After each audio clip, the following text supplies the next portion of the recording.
2010 부산 세계선교대회에 참석하신 여러분들 환영합니다. 오늘 강의를 위해서 먼저 자막에 나와 있는 찬송 505장 온 세상 위하여 함께 먼저 찬송하고 강의를 듣도록 하겠습니다. 같이 찬송하겠습니다. 온 세상 위하여 나 복음 전하리 만백성 모두 나와서 주 말씀 들으라. 죄 중에 빠져서 헤매는 자들아, 주님의 음성 듣고서 너 구원받아라. 전하고 기도해 매일 증인 되리라. 세상 모든 사람 다 듣고 그 사랑을 도로 1절 한 번 더 하겠습니다. 온 세상 위하여 나 복음 전하리 만백성 모두 나와서 주 말씀 들으라. 죄 중에 빠져서 헤매는 자들아, 주님의 음성 듣고서 너 구원받으라. 전하고 기도해 매일 증인 되리라. 세상 모든 사람들 듣고 그 사랑을 도록. 오늘 첫 번째 강의는 여러분 가진 책자 126페이지에 강의안이 기술되어 있습니다. 한국교회 125년 속에 나타난 하나님의 선교 행적 찾기 리서치라는 제목으로 정보의 미전도 종족 선교회 연대 대표 정보의 선교사님께서 말씀 강의를 해주시겠습니다.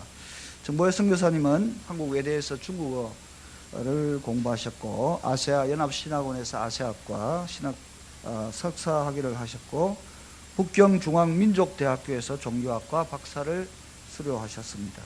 중국 티베트 쪽을 위한 선교 사역을 하셨고 전 한동대학교 민족과 종교 겸임 교수를 역임하셨고 현재 총신대 선교대학원 미전도 종족 선교학 강사로 수고하고 계십니다.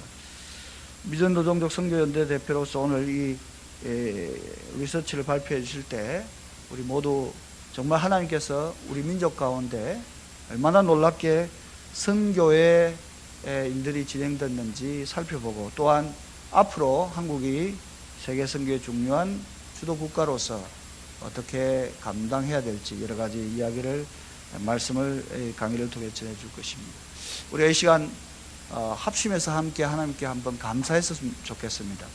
지난 125년간 어렵고 힘든 우리 대한민국을 하나님 사용해 주셔서 선교 제2의 선교 대국으로 이렇게 성장시켜 주시고 이제는 선교하는 나라가 될 뿐만 아니라 선교를 세계 선교를 주도하는 중심국가로 세워주신 것을 감사하십시다. 또한 오늘 강의하실 정보의 선교사님을 통해서 우리가 그 분명한 사실을 깨닫고 선교적 책임을 함께 질 수 있도록 한번 합심해서 기도하고 제가 마무리 기도하겠습니다. 기도하십시다. 하나님 아버지 고맙고 감사합니다. 오늘 귀한 부산 세계 선교대회를 통하여 하나님 한국교회 속에서 나타나시고 일하셨던 하나님의 선교의 역사를 함께 찾아가고 또한 앞으로 일하실 하나님을 기대하며 저희 민족과 이 대한민국에 주신 귀중한 선교의 사명을 찾아보기 원합니다. 오늘 이 강연을 통해서 하나님 우리의 새로운 선교의 시각이 열리게 하시고 아버지 하나님께서 우리를 어떻게 인도해 오셨는지 그것을 살펴보면서 정말 기뻐하고 감사하고 주님의 은혜를 깊이 누릴 수 있는 시간 되기를 원합니다. 또 강의를 하신 정보의 선교사님, 이 강의를 위해서 참으로 수고하고 애썼습니다. 70분간의 이 강의를 통해서 충분히 하나님의 그 역사심을 증거하고 우리나라 속에서 나타나신 하나님의 그 선교의 사역이 얼마나 크고 놀라웠는지를 우리 모두가 깨닫는 은혜의 시간이 되게 하여 주시옵소서. 아버지 하나님, 이 시간 주님께 맡깁니다. 모든 환경과 상황과 듣는 모든 이들의 가슴과 마음을 또 영을 주님이 열어주셔서 하나님의 크신 은혜를 경험하는 시간 되게 하여 주옵소서. 하나님 감사합니다. 70분간의 강연을 통해서 우리 모두에게 또한 우리 대한민국 교회에게 주신 역사적 사명을 깨닫고 일하셨던 하나님을 찬양하고 감사하는 복된 시간이 되게 하여 주시옵소서. 강의를 인도하실 정보의 선교사님에게 하나님 힘을 주시고 정확하게 잘 전달할 수 있도록 성령께서 인도하여 주시기를 원합니다. 감사하고 예수 그리스도의 이름으로 기도하옵나이다. 아멘. 우리 정보의 선교사님 나오실 때 큰 박수로 환영해 주시면 감사하겠습니다.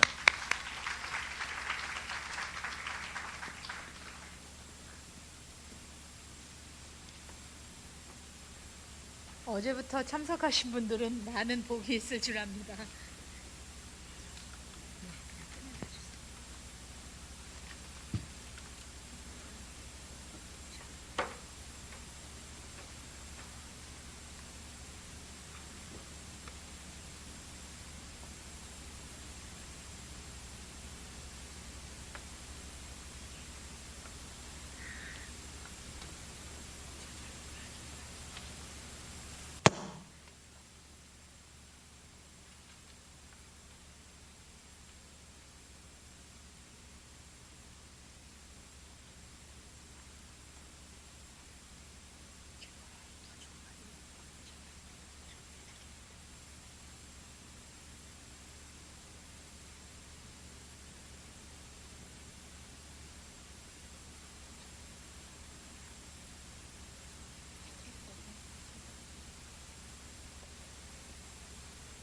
네, 지금부터 1시간 정도에 걸쳐서 한국 기독교 125년 역사 속에서 한국 교회와 선교가 어떻게 성장하고 성숙했으며 그 가운데 하나님께서 저희에게 한국형 선교, 한국적인 역사 가운데서 한국 교회가 만들어져 오면서 어떤 것이 한국적인 선교 가운데 세계 교회와 공유할 수 있는 것인지 그 벤치마킹 모델을 찾는 그런 시도들을 좀 해보겠습니다. 먼저 이 연구가 어떻게 시작됐는지 그 과정부터 좀 설명을 하고 진행을 하도록 하겠습니다. 오늘 여러분하고 함께 나눌 목차는 1장부터 5장까지인데요. 리서치 보고서가 여러분 가지신 자료집 250페이지 정도에 되는 자료집이 이번에 굉장히 잘 나왔어요. 그래서 그 부분 안에 있으니까 나머지는 좀 자세한 건 살펴보시면 되겠고요. 먼저 이 연구 개요가 여러분한테 이렇게 부산에 내려와서 발표하는 게 지금 지난주에 분당 할렐루야 교회에서 제5차 세계선교 전략회의 때 1,000여 명 정도가 참석하셨습니다. 교단 대표들 그리고 선교단체 대표들 현장의 선교사님들 해가지고 그 행사를 막 마치자마자 지금 부산의 연장선상에서 저희들이 공유하는 차원이고 이런 것이 1년 1개월에 걸친 리서치 프로젝트 한국세계선교협의회가 의뢰해서 그것을 지금 보고하는 형태로 여러분에게 진행이 되는 것입니다. 그래서 먼저 이 연구 목적 및 성격이라고 하는 것은 1885년 언더우드와 아펜젤러의 입경을 기준으로 했을 때 한국 기독교 역사를 125년이라고 잡을 수 있겠습니다. 84년 알렌의 입경을 잡을 것이냐 이런 거 있는데 금년을 에딘버러 100주년 한국 기독교 125년 했기 때문에 125년에 맞췄고요. 목적은 125년 한국 개신교 그런 전례 역사 동안에 한국교회의 성장과 선교를 최종적으로 저희들이 한번 종합적으로 정리해보는 의미가 있고 어떤 사례들을 발굴할 것인가 그런 목적이 있었고 또 지금 서구교회가 아니라 비서구교회로서의 한국교회의 성장이라든가 아시아, 아프리카, 중남미 교회에 있어서의 그런 교회가 글로벌 처치화돼 가는 가운데 있어서 기존의 기독교 왕국적이고 제국주의적인 선교 모델이 아니라 새로운 선교 모델이라거나 방식으로서의 한국교회에게 주신 독특한 은총이 있는가 그러면 그것을 무엇으로 세계교회를 건강하게 할 수 있을 것인가에 대한 선교 모델에 대한 한국 교회 역사 안에선 모색하는 것이 되겠습니다. 성격은 무엇인가 하냐면 한국 교회가 그동안에 너무 분단이나 전쟁이나 세계화의 경랑이나 이런 것들 때문에 자기 자신의 역사에 대한, 자기 자신이 누구고 오늘 우리가 어디 서 있는지에 대한, 그리고 한국교회 선교가 어디로 가야 될지에 대한 정체성이 지금 확립이 안 됐다고 지도자들이 보고 계십니다. 그렇기 때문에 우리가 누군가에 대한 정체성을 이해하고 확립해서 미래를 모색하기 위한 차원이 첫 번째 성격이고요. 두 번째는 한국교회의 그동안의 성장과 선교가 너무나 개교의 성장 위주라든가 아니면 그런 걸 막힌 것이 있었는데, 종합적으로 하나님의 섭리적인 관점에서 어떤 통섭적인 그런 역사하심이 있느냐라고 하는 것들에 대해서 저희들이 종합적으로 살펴봄으로 말미암아서 한국교회에게 허락하신 것들을 감사하고 세계교회에 공유할 자료를 만들어보는 성격을 가졌습니다. 그리고 지금 세 번째, 변화된 선교 환경. 선교 환경이 변했습니다. 서구교회는 세속화되고 있고 몰락하고 있고 지금 선교하지 않는 교회로 되고 있는데, 오히려 중국교회라거나 아프리카교회라거나 한국교회라거나 이런 교회들이 지금 선교 국가로 전환이 되는 이런 변화된 선교 환경에서 한국교회의 역할이 무엇일 것이냐. 지금 G20라고 하는 걸 통해서 이명박 정부가 한국교회가 어떤 가교 역할을 할 것인가 라고 고민하는 것과 똑같이 선교 가운데 있어서도 한국교회의 역할을 좀 규명해보는 그런 연구의 성격이 있습니다. 그리고 네 번째는 지금 이런 것들을 공유하는 것은 이게 시작점이 돼서 향후에 한국교회를 이끌어 오시고 지금까지 이끌어 오신 지도자들에 의해서 교회와 선교 지도자들이 합의를 도출하는 것을 목적으로 전략회의에 개진되기 위해서 이러한 목적과 성격으로 연구가 진행되었습니다. 연구의 범위는 시간적으로는 1885년 언더우드 선교사와 아펜젤러 선교사가 부활절날 입경한 것을 기준으로 해서 2010년 현재까지고요.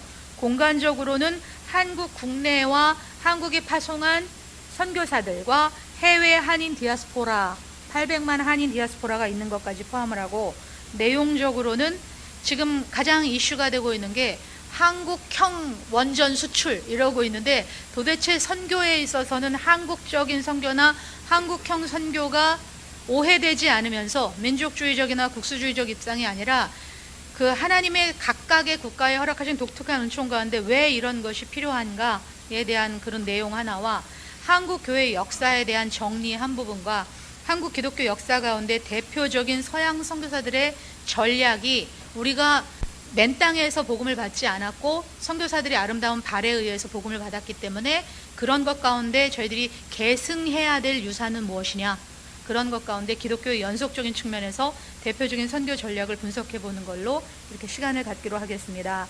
연구 과정은 2009년 4월 1일부터 이 연구 프로젝트가 제가 리서치 팀장이 돼서 1년 1개월 동안 진행을 하고, 지난 6월 30일부터 7월 3일까지 분당 할렐루야 교회에서 발표를 하고, 이번에 부산 수영로 교회에서 두 번째로 발표를 하게 되는 것이 되겠습니다.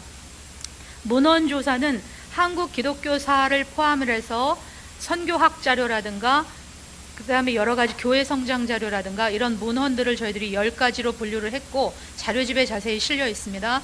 관련 문헌이나 영상이나 자료를 수집했고, 여의도 순복음교회 성령운동이라든가 사랑의 교회 제자훈련이라든가 가나안 변혁운동이라든가 이런 영상자료 수집하고 인터뷰하고, 저희들이 발걸음으로 전주 한디옥교회 이동희 목사님을 직접 만나기도 했고, 중간중간에 역사학자나 이런 것들을 다 인터뷰 과정들도 그 안에 다 자세히 기록해 놓았습니다. 그런 문헌이나 인터뷰 조사를 했고요. 인터뷰는 각 분야 전문가 26명을 인터뷰했고, 설문조사는 그 가운데 저희들이 한 4, 5개월에 걸쳐서 한국 선교에 대한 평가, 한국 선교사는 누구인가, 그런 선교 현장의 필요 조사를 해서 각 선교단체와 현장 협의회의 여론을 수렴해서 부록으로 실었는데, 여기 자료집에는 실리지 않고 그 분당 할렐루야에서 했던 광범위 리서치 연구 보고서에는 실려 있습니다.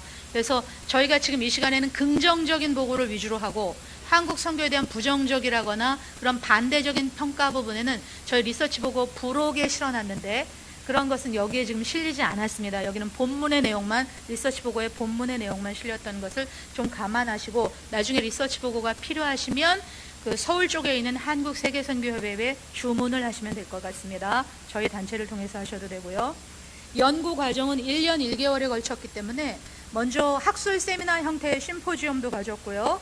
2010년 2월 27일에 한국교회가 세계선교에 무엇을 공유할 수 있을 것이냐, 이런 심포지엄도 가졌는데 내용은 한국교회의 역사와 한국교회의 토착화 과정이라든가 1945년 해방 후 현재까지 선교적인 관점에서 한국교회를 어떻게 보아야 되는가, 이런 거에 대한 현실이라든가 한국교회 세계선교에 대한 사례 발표, 이런 것들이 좀 있었고요.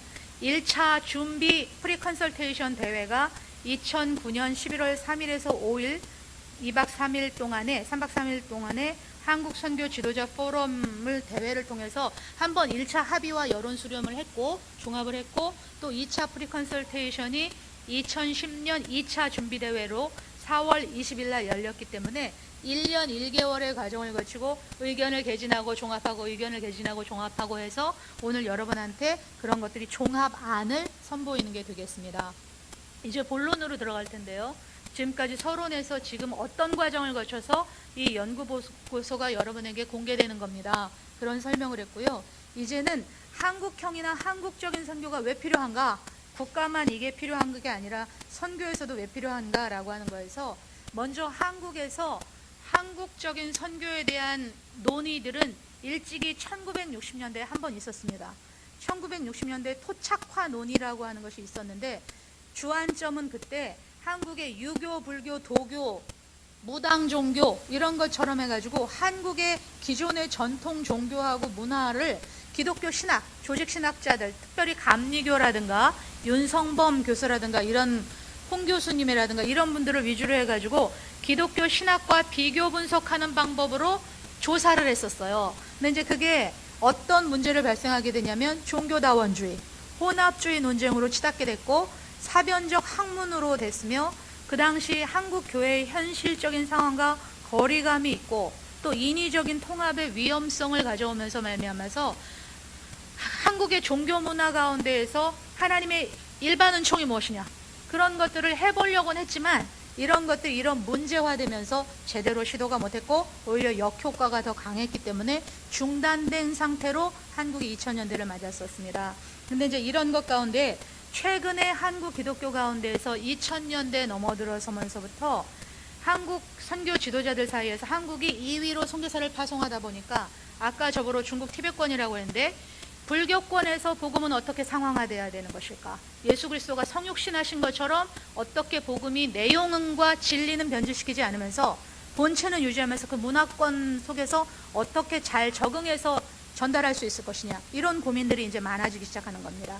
이슬람권, 불교권 뭐 여러 가지 이제 한국 선교사들이 나아가면서 또 현대 문화라고 하는 것과의 적응도 있을 거고요. 그러니까 이러면서 2005년에 설악 포럼을 위주로 해가지고 그때 나온 것이 무엇이냐면 서구 선교 모델이 세단 모델, 캐딜락 모델이었다면 막 학교, 병원 여러 가지 돈을 투자하고 프로젝트 모델이었고 미션 스테이션의 선교 기지적 접근이었다고 한다면 한국도 이래야 되느냐, 개족 물질적인 것을 해야 되느냐, 그러면 가난한 나라에서는 선교할 수 없는 거냐, 기존의 아프리카라든가 아시아라든가 지금 교회가 선교가 대위임 명령이라면 그러면 복음이 복음으로서 능력을 가지고 있는 초대교회 성도들은 어떻게 선교를 했을 것이냐, 사도적 원형으로서의 선교는 무엇일 것이냐, 새로운 선교 패러다임에 대한 모색이 지금 서구 선교가 세속화되고 있고 이렇게 되어가는 마당에 심각한 문제로 대두가 된 겁니다.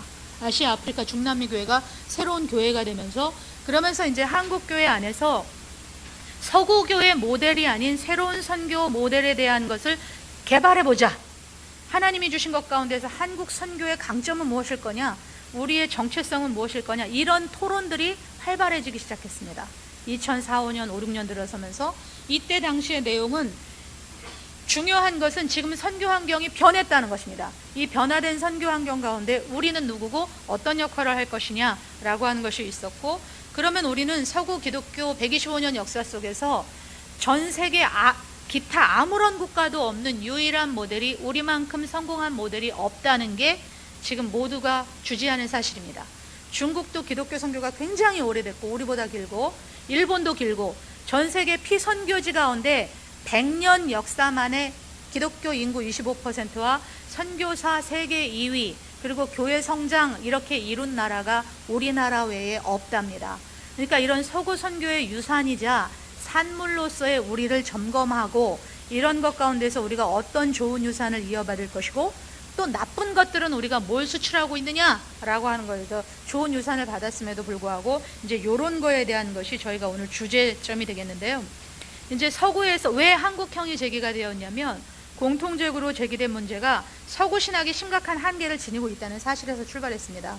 서구 신학이 가지는 한계라고 하는 것은 먼저는 이원화된 세계관입니다. 자연과 초자연을 나눠서 저희들은 전설의 고향 하면은 이렇게 영적인 것이 실체가 살아있다는 것을 아시아, 아프리카, 중남미 교회들은 이해하지만 서구인들 같은 경우는 성령 운동이라든가 초자연적인 현상에 대한 답변을 제시하지 못하고 이곳과 저곳, 그 다음에 과학과 실체와 이런 것들을 구분을 해가지고서는 과학적이고 합리적인 것 안에 갇혀버리는 복음이 그런 이원론적인 세계관 이런 부분 안에서 먼저 서구 신학이 가진 한계가 그런 것에 대한 이원론적인 세계관을 지속적으로 수출하고 있다. 그리고 또 하나는 신학과 믿는다는 것과 산다고 하는 것이 분리됨으로 말미암아서 성경의 통합된 생명력, 헬라인들이 아니라 히브리즘적인 그런 통합된 생명력을 상실하고 주로 학문 연구라거나 아카데믹하거나 이런 걸로 전락되어 버린 그런 것에 대한 한계로서 지금 실체적인 답변을 제시하지 못하는 것에 대한 서구 신학의 한계가 학자들이 많이 지적하신 것들을 저희들이 보고서에 담았고요. 서구 신학의 부정적인 영향과 결과는 그럼에도 불구하고 여전히 지금까지도 서구적인 세계관이라든가 가치라든가 서구 신학적 전제를 여전히 주입하고 있다. 왜냐하면 여전히 서구 신학교라든가 서구가 1위가 되면서 지속적으로 본인들의 한계를 반성하고 하는 것보다 그리고 지금 더 큰 문제는 비서구 기독교인들, 중국 교회, 필리핀 교회, 아프리카 교회, 나이지리아 교회 이런 교회들이 많음에도 불구하고 계속해서 서구는 신학을 수출하는 거 형태로 되고 우리는 수입자의 입장에 서다 보니까 우리로 하여금 우리 민족과 우리 상황 안에서 자체 신학을 발전시키려고 하거나 그런 복음과 상황 안에서 자체 신학 모색의 필요를 못 느끼게 만들도록 지속적으로 종속의 관계를 이끌어왔다. 이게 학자들의 말입니다. 그래서 그런 것들을 만들었다. 그리고 신학의 생산자와 소비자를 일방 패턴으로 하나님 앞에서 서로 동반자적인 관계가 아니라 일반적으로 생산을 해내면 계속 우리는 소비하는 형태로 그들이 만들어내는 것을 소비하는 형태로 했기 때문에 우리 상황에 맞지 않는다는 거죠. 아시아적 상황, 한국적 상황, 동양적 상황에 맞지 않는 거를 계속해서 서구에서 전수받아가지고 그것을 답습하기에 바빴다. 이런 반성들이 있으면서 이것은 서구가 식민 제국주의가 아니라 여전히 학문으로서도 신학적 제국주의를 수출하고 있는 것이 아니냐. 이런 거에 대해서 한국이 먼저 각성을 해야 된다. 이런 말들이 좀 나왔습니다. 근데 이런 것은 민족주의나 이런 견지에서 된 건 아니고 이제 우리 민족에게 하나님이 하신 것들이 무엇이냐에 대한 고찰로부터 출발해보자 이런 대답이 나왔고요. 이번에 저희가 재미있었던 사실이 뭐냐면 이번 1년 1개월 이 리서치 프로젝트를 수행하면서 한국의 유명한 신학교 총신, 장신, 고신 무슨 백석대학교에서부터 시작해가지고 10개 신학교들을 조사해서 인터넷상에 전체 교수 명단을 다 수집을 해가지고 저희가 이분들이 어디에서 공부하고 왔는지를 조사해봤습니다. 그런데 재미있는 사실이 한국의 10대 신학교 교수의 학위 취득 지역이요. 북미가 56점, 미국하고 캐나다에서 공부하고 오신 분들이 절반인 56.68%, 57%였고 유럽이 30%가 해당되는 거예요. 그러면 전체적으로 지금 최소한 서구 유럽에서 5년에서 10년 동안 공부하고 오신 분들이 87%인 게 한국의 신학교의 현실이에요. 이 문제는 뭐를 이만열 교수라든가 역사학자들이 지적하냐면 지금 한국 땅이라고 하는 거에서 계속적으로 신학교가 서양 선교사들이 빠져나가면서 신학교 시스템으로 계속 서양의 영어권의 학문이라든가 서구에서의 이슈가 되는 과제들을 계속 신학생들에게 하면서 한국 교회의 교회 목회 현장의 그런 것이 아니라 이론적인 그런 것들이 계속해서 서구교회가 고민하는 내용들이 한국교회에 전달이 되기 때문에 여전히 우리 문제 해결을 못하고 있는 이런 오류가 있을 수 있다고 하는 것을 지적을 하셨어요. 제일 재미있었던 게 뭐였냐면 영국의 에버딘이라고 하는 한 도시에서 서구가 어떻게 그런 것들을 하고 있냐면 서구 신학의 이슈라고 하는 게 지금 동물 신학이 있더라고요. 서구 신학에서 애니멀 티올로지라고 하는 것이 있어가지고 고양이 신학, 개 신학 이런 게 있어서 조직 신학자들이 고양이와 개와 더불어 사는 신학을 연구해요.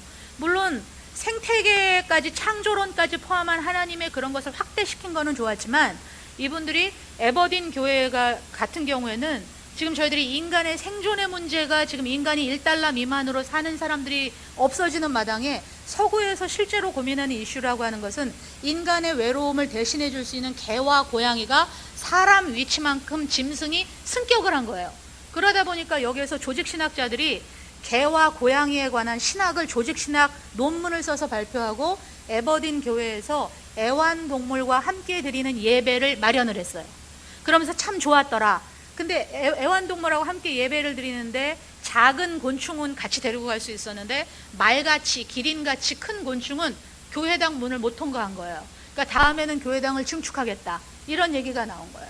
그러니까 이게 서구 신학이 당면한 현실적인 풀어야 할 외로움의 숙제, 이혼의 숙제, 동성애의 숙제 이런 게 있다면 지금 아시아, 아프리카, 중남미 교회는 인간이 죽어가는 거죠. 인간이 인간 대접을 못 받는 그런 것들이 있는데 이슈가 다를 수 있다고 하는 이런 부분 안에서 저희들이 왜 서구형이 아닌 아시아형이나 동양형이나 그 라틴 아메리카 선교 신학이 나와야 되느냐 이런 면에서 다양한 문화에 말씀하시는 하나님께서 한국적인 것도 나타나야 된다. 그래야지 그 풍성하신 하나님의 은혜가 더 드러날 수 있다. 이런 면에서 한국형이 되겠습니다. 그 다음으로요. 여러분이 아시는 것처럼 기독교 중심 축이 서구에서 남방구로 이동되었기 때문입니다. 지금 2010년 에딘버러 대회가 어제 여러분들이 리포트 보고를 좀 받으셨는데요. 그때는 제1회 세계사 선교사 대회였습니다. 근데 지금 서구의 기독교 환경이 퇴조되고 이렇게 지금 아시아, 아프리카, 중남미 교회가 약진하는 가운데 저희들이 만약에 오늘을 2010년 에딘버러 세계선교대회라고 한다면 주요한 의제는 이렇게 달라질 거라고 하는 것입니다. 지금 서양이나 영국이나 서구권에서 기독교 선교 역사를 수백 년 동안 실천을 하면서 우리가 진공 상태에 있는 것이 아니기 때문에 먼저 역사적으로 어떤 교훈을 우리가 획득할 수 있을 것인가, 배워야 할 것인가가 후발 주자로서 우리에게 첫 번째 주요 의제가 될 것이며 지금 전 세계적으로 이민이나 이주라든가 국내로 유입되는 다국적 사람들 그리고 우리가 나가게 되는 전 세계가 세계화 현상 가운데 디아스포라, 한인교회들도 늘어나고 이런 현상이 선교적으로 어떻게 하나님 앞에 해석할 것이냐.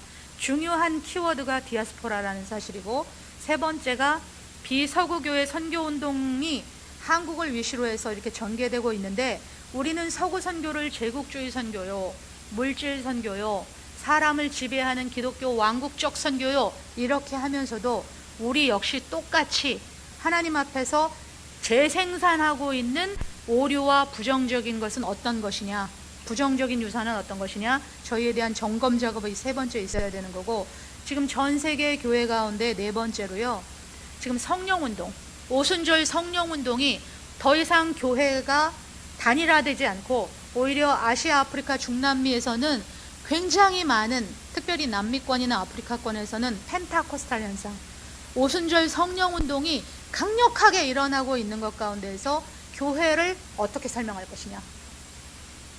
교회가 확충됐다는 것입니다. 성령의 강력한 임재로 말미암아서. 근데 이제 이런 것들이 새로운 교회로는 어떻게 설명할 것이냐라고 하는 것과 다섯 번째는 지금 성례전이나 예배라든가 이런 것이 다양화되면서 새로운 선교 신학을 어떻게 수립할 것이냐. 이것이 이제 주요한 의제가 된다고 합니다. 이런 면에서 결론적으로는요. 모든 분들이 공유하는 게 한국형이나 한국적인 선교나 한국적 선교학의 개발이 필요합니다. 이렇게 얘기를 했는데요. 앤드류 월스라는 유명한 학자가 있습니다. 이분은 기독교 역사를 어떻게 해석하시냐면 기독교의 중심축은 끊임없이 연속적으로 이동을 하는데 변방으로 이동을 한다. 기독교는 변방으로 이동을 한다. 기독교의 중심은 강한 제국이 아니라 변방으로 이동을 하는데 새로운 중심축이 한국이다. 기존의 영미권에서 지금 한국으로 이동을 했다. 기독교 중심축은 끊임없이 이동을 하고 있다. 이렇게 얘기를 했어요. 그리고 김상근 교수는 앤드류 월스의 제자입니다. 이분은 아주 신랄하게 한국적인 선교가 왜 필요한가를 신학교 교수들을 꼽으셨는데요. 비판을 하셨는데 뭐라고 그랬냐면 한국은 더 이상 유럽과 미국 교회의 신학을 제3세계 선교지에다 소개하는 신학적인 중간 거래상 역할에 만족해서는 안 된다.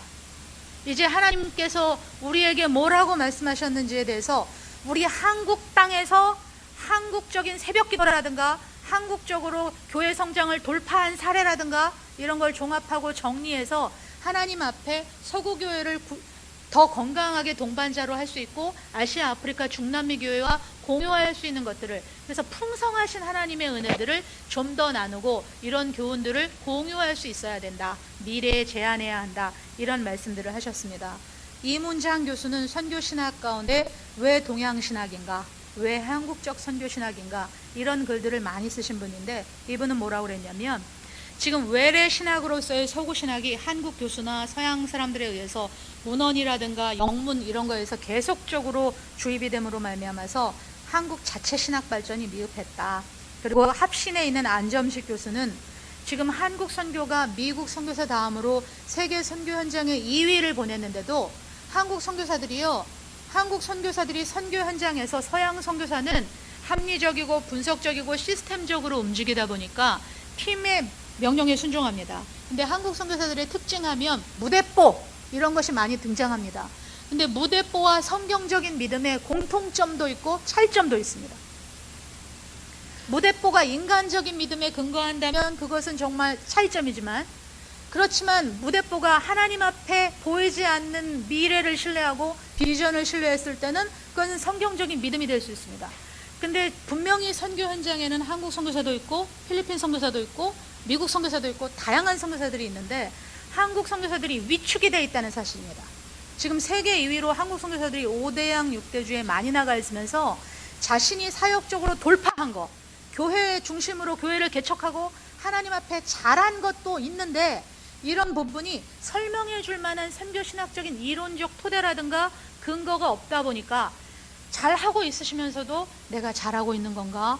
위축되고 주눅되어 있는 이 문제가 정말 심각하다. 그러니까 서구신학은 자기네 서구신학의 토대를 발전시키기 위해서 서구 현장의 선교를 개발하기 위해서 선교신학이 발전된 거라면 한국적인 이렇게 2위로 해놓고선도 한국 선교사들을 제대로 백업해주지 못하는 이런 것 가운데서 하루라도 빨리 한국적인 그런 선교사들도 학문적인 지원을 받으면서 더 당당하게 그리고 더 겸손하게 그 선교 현장에서 사역할 필요가 있다. 이런 측면에서 또 한국적인 선교나 선교신학은 빨리 마련돼야 된다. 이런 논의들이 있었습니다. 이런 가운데 이제 하나의 결론이 한국 선교사들이 선교 현장에서 당면한 문제는 더 이상 서구 선교의 틀로 분석되거나 해석될 수 없다는 것입니다. 이것이 한국적인 선교의 출발점이 될 수 있겠습니다. 그럼 한국적인 선교의 출발을 저희들이 어디서 따질 것이냐 라고 하는 거에 대해서 하나의 결론은 한국적인 선교는 성경적이어야 합니다. 한국적인 선교는 뭐니 해도 성경에 근거해야 합니다. 성경보다 우선될 수 없고 성경 안에서 말씀 안에서 개발돼야 될 측면이 있고요. 그 다음에 한국적인 선교는, 한국형 선교는 그동안에 저희가 일제 침략이나 6.25나 그리고 남북 이념 갈등이라거나 세계화라든가 이런 경랑을 헤쳐오다 보니까 서구인처럼 긴 역사 속에서 자아를 돌아보거나 성찰할 수 있는 시간이 저희들에게 없었습니다. 그러니까 저희가 세계교회와 무엇을 나누자, 우리가 이만큼 했다 라고 하는 차원이 아니라 우리가 누군지를 먼저 아는 자기 성찰의 작업에서도 한국적인 선교는 과거를 통해서 점검을 하고 미래의 방향을 수립하는 이런 내용이어야겠다.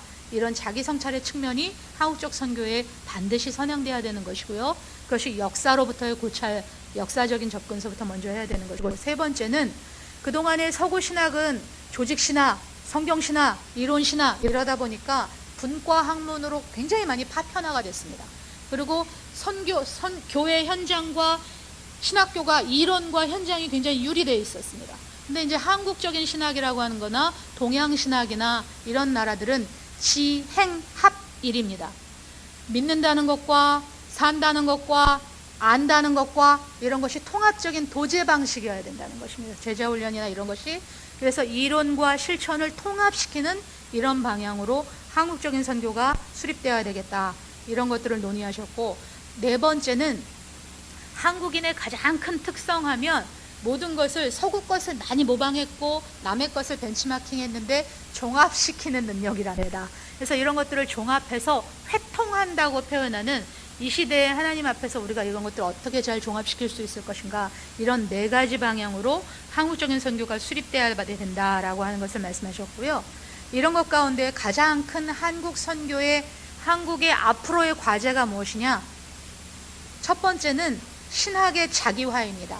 아까 한국적 신학이 진도를 못 나간 게 신학의 자기화를 해야 되고 서구를 그대로 수출하는 게 아니라 미셔널 처치, 선교적 교회론 이런 것처럼 자기를 미리 선교화하는 그런 작업이 선행돼야 된다라고 하는 거고, 지금 서구 선교, 비서구 선교, 우리가 이걸 이분법으로 말하는 것이 아니라 비서구 선교계가 많이 선교를 하고 있기 때문에 비서구 선교계의 일환인 한국적 선교로서 세계 교회와 선교학 발전에 기여할 부분이 과제다, 이렇게 얘기를 하고요.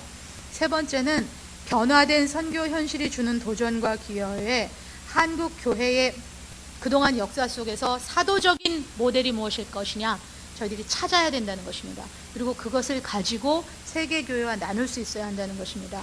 이런 것 가운데에서 엔코이 5, 지금 여러분에게 발표하는 제5차 세계 선교 전략 회의에서 정리를 하면은요, 처음에 1960년대에 복음을 토착화시키려고 노력을 했었는데 한계가 있다고 말씀을 드렸습니다. 2005년에 공헌이 있고 한계가 있었다고 말씀을 드렸는데 저희들은 이것을 종합하려고 합니다. 1906년에는 무조건적으로 우린 전통문화 속에서 불교 속에서 막 비교를 하고 유교 속에서 비교를 하고 무당 종교를 하고 비교를 하고 이러다 보니까 혼합주의가 돼버린 면이 있는데, 2005년에는 또 서양 모델처럼 우리가 돈 많이 들여서 하는 모델이어야 되느냐? 그럼 우리 3분의 2 세계교회는 한국이 도대체 선교한 거를 전수해 주시오, 이렇게 기다리고 있는 교회들이 많답니다. 서양 모델로 우리가 하다 보면 못 쫓아가겠습니다. 그분들처럼 돈 많이 들고 기지를 해야 되고 학교를 세워야 되고 병원을 세우는 선교가 그런 방식이라면 우리는 선교 명령을 어떻게 수행합니까? 가난한 나라도 선교할 수 있는 그런 새로운 방식과 모델을 개발해 주세요. 그것이 한국에 있습니까? 이런 것이 지금 한국이 주문받은 상황입니다. 세계 선교 2위의 국가이기 때문에. 그래서 이런 것 가운데 저희들이 놓이는 일을 한 게, 기존의 전통 문화에서 찾는 방법도 있고 선교 방식의 전환에서 찾는 방법도 있지만, 그보다 선행돼야 되는 것은, 이번에 조동진 목사님도 일찌감치 인터뷰를 했는데 이 어르신이 말씀하신 것 가운데 뭐라고 그랬냐면, 역사에서 점검하십시오. 한국 기독교 역사 가운데 하나님께서 뭐라고 말씀하셨는지를 우리가 잃어버린 것이 있다면 회복하고 찾고 발굴해서 세계 교회 가운데 나누십시오. 그런 힌트를 주셨습니다. 그래서 저희들이 역사 찾기부터 먼저 적응을 해야 되는 게요, 하나 정리를 할 때 한국형 선교란 무엇이냐, 역사 신학의 관점을 채택하기로 하겠습니다. 그래서 이 한국적 선교가 뭐냐라고 한다면 따옴표 안에 그동안에 한국인의 교회가 한국이라고 하는 역사와 문화 상황에서 생겨나고 발전해 오면서 그리스도에 대한 신앙을 고백하고 한국 교회가 성장하며 선교해 온 이 모든 것이 한국적 선교다. 이것이 역사적인 관점입니다. 그래서 한국적 선교의 목표는 뭐냐면 성경적이어야 되고 한국 문화, 한국적인 것이며 한국인이 수행을 했으니까, 한국 교회가 했으니까 동시에 세계적이 되는 것이어야 된다. 이 세 가지 목표가 키워드가 될 수 있을 것 같습니다. 이런 것 가운데요, 이제는 여러분 안에서 한국적인 무엇이냐, 왜 이런 연구를 하게 되느냐, 이렇게 했다고 한다면, 이제는 원래 기독교 역사를 보는데 두 가지의 관점이 있답니다. 하나는 밖에서 우리에게 전달해 준 사람들의 외부 다이나믹스, 외부의 역동력이 어떤 것 가운데 우리에게 전달됐느냐.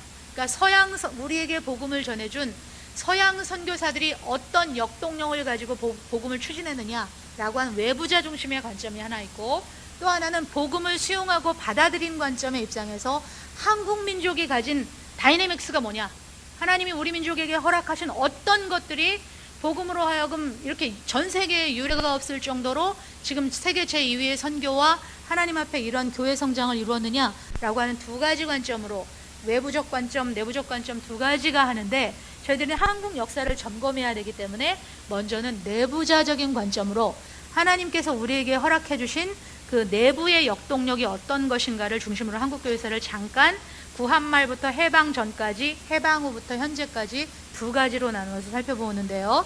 먼저 한국 교회를 구성하는 것은 3요소가 있습니다. 복음과 교회와 민족이 세 가지가 이 땅 가운데서 형성이 되면서 한국 교회를 형성해 왔는데요. 가장 한국 교회 가운데 내부자들에게 중점적인 특징은 뭐냐면요, 복음이 주도적으로 선교사들이 들어오기 전에 먼저 주도적으로 성경 번역 및 교회 개척 운동이 실시된 게 한국인의 가장 큰 한국형 선교의 특징이 되겠습니다. 1885년에 언더우드와 아펜젤러가 들어왔다고 말했습니다. 근데 선교사가 안 들어왔을 때 1882년에 누가복음이 인쇄가 되었습니다. 북방에 있는 우리나라 권서인들을 통해 가지고 존 로스 맥켄타이어랑 합작을 했지만 한국인들이 주체적으로 복음을 수용했고, 이런 나라가 없답니다. 1883년에 마태복음과 마가복음과 사도행전이 인쇄가 됐고요. 1887년에 신약 전체가 번역이 완성이 됐고, 1885년 선교사가 들어왔을 때 이미 한국의 대표적인 모델교회라고 할 수 있는 황해도 소래교회가 이미 개척이 되어 있었습니다. 선교사가 들어오기 전에 이미 북간도 일대에는 교회 개척이 많이 진행된 상태입니다. 한국인들에 의해서요. 그러니까 선교사에게 저희가 복음을 받긴 했지만 이미 한국인들의 역동력이 동반자 선교를 했다고 하는 것이 한국 선교 가운데 가장 키워드가 주도적인 성경 번역 및 교회 개척 운동이 있었다고 하는 사실이고요. 그리고 한국적인 선교의 가장 키워드는 성경 공부와 사경의 운동이라고 여러 어르신들이 함께 입을 모아주셨습니다. 한국교회 초기 사경회의 역사적 공헌이라고 한다면, 한국교회는 그때 구한말 상황이었기 때문에 을미사변, 무슨 사변 해가지고요, 국가적으로 망국의 상황이었습니다. 지도자들이 없는 상황이었습니다. 그때 기독교가 들어옴으로 말미암아서 사경회 성경 공부를 통해서 평신도 지도자들이 양성되기 시작했습니다.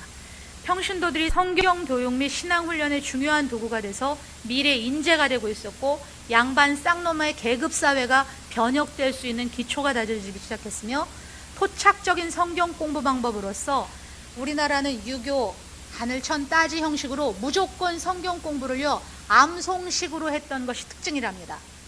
암송을 하다 보니까 자연이 터득되어지는 거. 서양 사람들은 먼저 설명해야 되는데 우리들은 암송하고 나서 나중에 해서 그 말씀으로 생활이 바뀌게 되는 그런 간증들이 많은 것이 토착적인 성경 공부 방법, 암송 위주의 성경 방법, 사랑방 위주의 성경 방법, 이런 것들을 통해서 전국으로 사경의 성경 공부가 확산될 수 있었던 장점이 있었고요. 그 다음에 복음적 신앙의 체험이, 이분들이 사경에 와서 성경 공부를 하고 나서 자기 일터로 돌아가서 말씀으로 인해 가지고 자기 담배 피는 습관이라든가 부인을 패는 습관이라든가 이 말씀 때문에 행동이 변하는 패턴들이 초기 교회사의 간증으로 많이 나옵니다. 이러면서 복음적 신앙의 체험이 이루어진 것, 한국교회 부흥운동과 전도운동의 전국적인 평신도 사경의 운동들이 기폭제가 됐다는 것이 장점으로 볼 수 있겠습니다.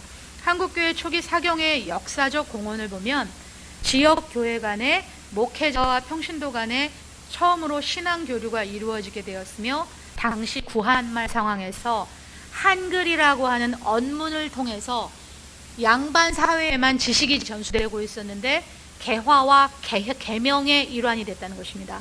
배움에 굶주린 한국의 일반 백성들에게 교육의 기회를 제공했을 뿐만 아니라 기독교인들이 항일 운동이라든가 민족 운동이라든가 사회 변혁 운동이라든가 절제 운동이라든가 금주 운동이라든가 이런 것들에 있어서 사회 운동에 참여할 수 있는 기회를 제공했다는 것이고요.